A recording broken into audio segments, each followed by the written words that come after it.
आज हम बात करेंगे वजीर एक्स के संकट और उसकी वापसी की जो हालिया कोशिशें चल रही हैं उस पर। जी। हमारे पास कुछ वीडियो क्लिप्स हैं, कुछ आर्टिकल्स भी हैं जो इस पूरी कहानी को मतलब परत दर परत खोलते हैं। हाँ, वजीर एक्स का मामला काफी सुर्खियों में रहा है। बिल्कुल। देखिए, वजीर एक्स भारत के सबसे बड़े क्रिप्टो एक्सचेंजों में से एक रहा है ना। तो जुलाई 2024 में जब उस पर वो बड़ा साइबर हमला हुआ। हाँ, वो तो बहुत बड़ा झटका था। बहुत बड़ा। तो इसका असर सिर्फ कंपनी पर नहीं पड़ा, बल्कि पूरे भारतीय क्रिप्टो माहौल पर महसूस किया गया। सही बात है। करीब $235 मिलियन, ये कोई छोटी रकम नहीं है। नहीं, बिल्कुल नहीं।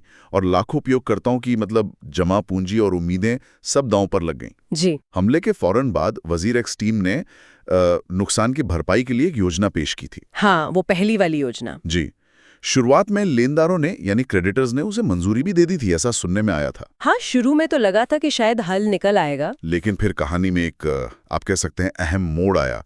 जून 2025 में सिंगापुर हाई कोर्ट ने उस योजना को खारिज कर दिया। जी, और उसका कारण बताया गया कि उसमें पारदर्शिता की कमी थी। हाँ, पारदर्शिता और कानूनी आधार दोनों को ही मतलब मजबूत नहीं माना गया। अब ये सिंगापुर कोर्ट का एंगल भी दिलचस्प है। शायद उनकी पेरेंट कंपनी या कुछ लीगल स्ट्रक्चर वहाँ बेस्ड होगा। हाँ, ये अंतर्राष्ट्रीय कंपनियों के लिए आम बात है वैसे। बिल्कुल। और वो पहली योजना के खारिज होने के पीछे मुझे लगता है सिर्फ पारदर्शिता का ही मुद्दा नहीं रहा होगा। अच्छा, और क्या हो सकता है? अक्सर ऐसी योजनाओं में ये साफ नहीं होता कि फंड वापसी की गारंटी असल में कौन ले रहा है या फिर किस संपत्ति के आधार पर ये वापसी होगी। हाँ, ये तो है। तो लेनदारों को शायद यही चिंता सता रही थी कि भाई ये योजना वाकई काम करेगी भी या सिर्फ एक कागजी कार्रवाई बन के रह जाएगी। सही कहा। उस फैसले के बाद तो लगा कि शायद मामला और लंबा खींचेगा, पता नहीं क्या होगा। हाँ, थोड़ी निराशा तो हुई होगी लोगों को। लेकिन कोर्ट ने दोबारा वोटिंग की इजाजत दे दी और इसी के साथ वजीर एक्स ने एक नई मतलब संशोधित रिकवरी योजना पेश की है। जी, और यहीं पर चीजें अब दिलचस्प हो जाती हैं। हाँ, अब इस नई योजना में ऐसा क्या अलग है, क्या बदला है? इसमें सबसे बड़ा और मेरे हिसाब से महत्वपूर्ण बदलाव ये है कि फंड वापसी की सीधी जिम्मेदारी अब ज़ैनमाई इंडिया प्राइवेट लिमिटेड पर होगी। अच्छा, ज़ैनमाई इंडिया, जी, जो भारत में वजीर एक्स चलाती है। बिल्कुल वही। ज़ैनमाई लैब्स ही भारत में वजीर एक्स एक्सचेंज का ऑपरेशन देखती है। तो पिछली योजना के मुकाबले ये बदलाव काफी अहम है। अहम कैसे? मतलब क्या फर्क पड़ेगा इससे? देखिए, फर्क यह है कि अब एक भारतीय इकाई सीधे तौर पर जवाबदेह होगी।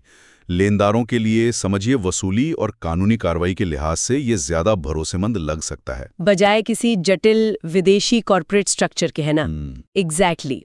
उससे डील करना ज्यादा आसान हो सकता है लेनदारों के लिए। तो ये जिम्मेदारी का साफ होना एक बड़ा कदम तो है। पर क्या लगता है आपको, क्या ये बदलाव अकेले ही भरोसा बहाल करने के लिए काफी होगा? खासकर तब जब लोग 1 साल से ज्यादा वक्त से अपने फंड्स का इंतजार कर रहे हैं और पहली कोशिश भी नाकाम हो चुकी है। ये एक बहुत वाजिब सवाल है।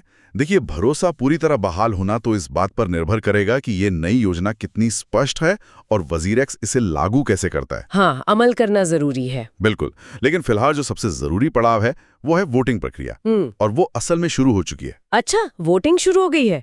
कब से कब तक? हाँ, ये 30 जुलाई से शुरू होकर 6 अगस्त 2025 तक चलेगी। ओके। और ये क्रोल प्लेटफॉर्म के जरिए हो रही है, जो एक स्वतंत्र और सत्यापित ऑनलाइन वोटिंग सिस्टम माना जाता है। यानी प्रक्रिया निष्पक्ष रहने की उम्मीद है। हाँ, उम्मीद तो यही है, ट्रांसपेरेंसी रहेगी।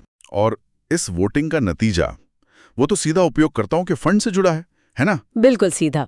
जैसा कि सोर्सेज बता रहे हैं, अगर लेनदार इस नई योजना के पक्ष में वोट करते हैं, मतलब हाँ कहते हैं, तो वजीर एक्स का वादा है कि वे 10 दिनों के अंदर फंड्स वापसी की प्रक्रिया शुरू कर देंगे। 10 दिन? ये तो काफी तेज लग रहा है। हाँ, वादा तो यही है। तो ये सिर्फ एक योजना पर वोट नहीं है, ये सीधे तौर पर भरोसे पर वोट है। सही बात है। वजीर एक्स के लिए ये अपनी साख बचाने और दोबारा खड़े होने का एक बहुत महत्वपूर्ण मौका है। बिल्कुल। और उन लाखों उपयोगकर्ताओं के लिए ये उम्मीद की एक किरण हो सकती है जो महीनों से बल्कि साल भर से इस अनिश्चितता में जी रहे हैं। हाँ, कईयों के लिए तो ये उनकी जीवन भर की बचत होगी। जाहिर है।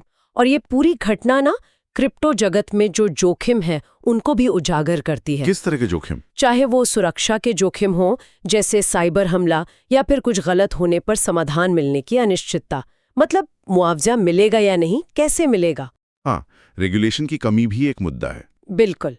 ये दिखाता है कि कैसे ये दुनिया जिसे हम विकेंद्रीकृत कहते हैं, उसमें भी केंद्रीकृत प्लेटफॉर्म्स पर हमारी निर्भरता कितने बड़े संकट खड़े कर सकती है। तो संक्षेप में कहे तो वजीर एक्स के जो प्रभावित उपयोगकर्ता हैं उनके लिए ये एक निर्णायक घड़ी है। हाँ बिल्कुल। वोटिंग खिड़की अभी खुली है 6 अगस्त तक जी। और परिणाम सीधे उनके फंड्स की वापसी तय करेगा। जी। बड़ा सवाल यही है, क्या लेनदार इस बार वजीर एक्स की नई योजना पर भरोसा जताएंगे या वो हाँ कहेंगे? और ये हमें एक बड़े सवाल पर भी सोचने को मजबूर करता है। क्या? कि भविष्य में ऐसे संकटों से निपटने के लिए क्या बेहतर व्यवस्थाएं बन सकती हैं? कैसे हम इसे रोक सकते हैं या नुकसान कम कर सकते हैं? हाँ, मतलब क्या सिस्टम बेहतर हो सकता है? चाहे वो मजबूत रेगुलेशन हो या कोई बीमा योजनाएं हो या फिर एक्सचेंजों की तरफ से ज्यादा पारदर्शिता और जवाबदेही हो। सही बात है। तो जवाब होंगे, क्या हम ज्यादा तैयार होंगे?